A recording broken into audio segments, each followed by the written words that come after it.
la vie scolaire, l'environnement scolaire, le bien-être des élèves, l'école et la communauté,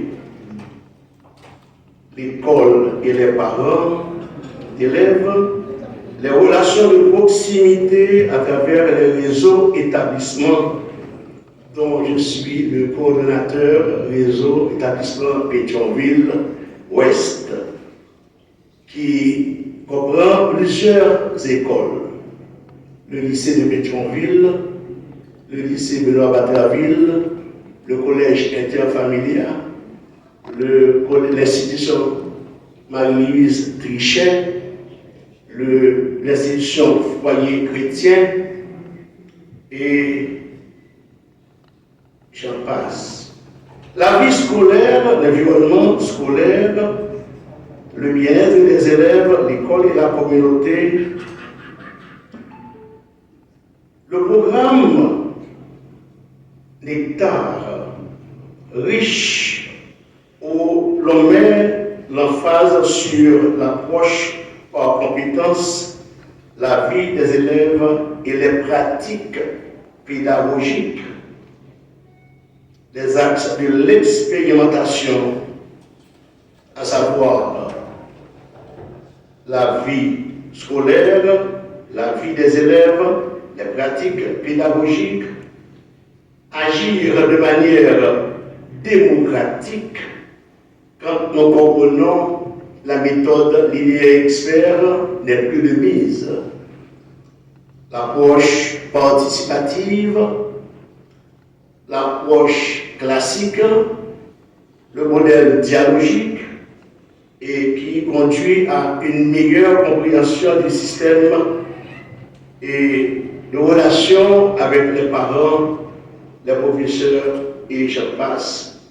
Deuxièmement, faire évoluer les pratiques pédagogiques, la pédagogie de votre projet, la pédagogie de votre active, la pédagogie différenciée et la pédagogie de votre inversée, telle que nous l'avons appris dans différentes sessions de formation à l'Institut haïtien de formation en sciences de l'éducation. Il ne nous reste qu'à demander la poursuite de cette activité qui se révèle importante pour le pays, car l'école haïtienne en a grandement besoin. Quand on comprenons qu'il s'agit d'une expérimentation dans deux départements, l'Ouest et le plateau central, et plus particulièrement au bas plateau central, Mirbalais, Las Caroupas.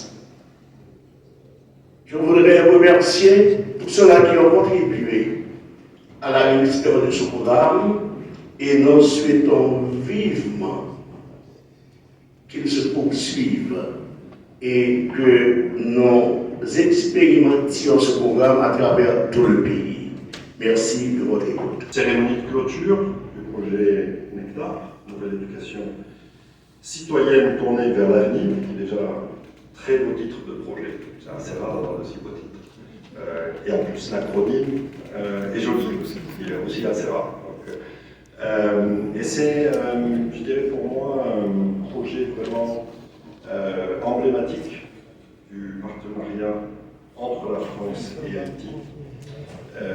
On l'a vu, c'est un partenariat qui est financier, 8 millions d'euros, apportés par la France à travers l'AFD. Mais c'est aussi un partenariat intellectuel, avec beaucoup d'échanges entre les cadres du ministère et les experts du côté français. Et puis on a senti aussi, et c'est là aussi que c'est assez emblématique, notre partenariat entre la France et Haïti, c'est un partenariat très humain, avec beaucoup d'échanges entre les gens des deux pays. Et je pense que c'est une de ses grandes forces. Alors, on se réunit aujourd'hui pour la clôture de ce projet, un projet dans le domaine de l'éducation. On va commencer par une minute de silence. Et je ne vais pas répéter, mais je voudrais une minute de silence, mais pas dire que j'ai aussi aussi très fortement conscience en ce moment qu'on est dans un moment critique pour le pays et pour le secteur de l'éducation dans ce pays. Et donc je pense, moi, en ce moment, à toutes les dizaines, peut-être même des centaines d'écoles qui ont été attaquées, qui ont été souvent pillées, aux dizaines de milliers d'enfants qui n'ont parfois plus accès à l'école, qui ont accès à l'école dans des conditions très dégradées, c'est-à-dire des écoles qui sont dans des écoles. Je vais vous citer quelques-unes. Il y a 3 écoles dans une école. Et puis aussi à ces dizaines de milliers d'enfants qui vont tous les jours à l'école. On les voit le matin accompagnés par un grand frère, grande sœur, par leurs parents, mais qui vont sans doute, et les enfants et les parents, avec la peur au ventre. Voilà, c'est une situation qui est dramatique, qui est intolérable et qui malheureusement a un impact terrible, certainement aujourd'hui déjà, mais aussi pour le futur, sur toute une génération d'enfants. Le ministre de l'Éducation a donné priorité à certains niveaux d'enseignement, et que ce soit en le préscolaire, l'enseignement de base et la formation professionnelle, avec une bonne dose de numérique, une bonne dose d'éducation à la citoyenneté et une bonne dose d'APC, approche par compétence, qui devient par la suite un élément de transversalité et de récurrence pour tous les niveaux et d'enseignement, du préscolaire à l'enseignement supérieur en passant par la formation technique et professionnelle. Et il faut dire que c'est un honneur quand même pour moi, en tant que directeur général, de prendre la parole en cette journée solennelle qui marque l'aboutissement d'un projet stratégique ambitieux et profondément structurant pour notre système éducatif, pour savoir que le projet NECTAR, depuis son lancement à l'automne 2019, le projet NECTAR, Nouvelle éducation citoyenne tournée vers l'avenir, a été au cœur des réflexions, des concertations et des actions qui visent à rénover notre école, à lui donner une colonne vertébrale solide et moderne, à outiller les acteurs du terrain et à refonder le sens même de l'éducation en Haïti. Mon statut de directeur général m'a permis de présider le comité de pilotage de ce projet, ce qui a été pour moi une responsabilité à la fois technique et humaine.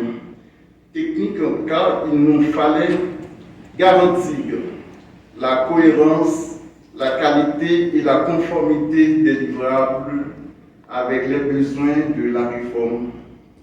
Humaine parce que chaque étape du projet engageait des femmes et des hommes convaincus que l'éducation est la clé de notre relèvement collectif. Dans un environnement institutionnel souvent marqué par des aléas politiques, naturels et sanitaires, dans un contexte sécuritaire et socio-économique extrêmement morose, NECTAR a néanmoins avancé avec méthode, avec rigueur et avec résilience. Nous pouvons en témoigner aujourd'hui, les objectifs initiaux ont été atteints. Les livrables prévus ont été soumis dans les délais convenus et nous disposons désormais de bases solides pour le déploiement de la réforme.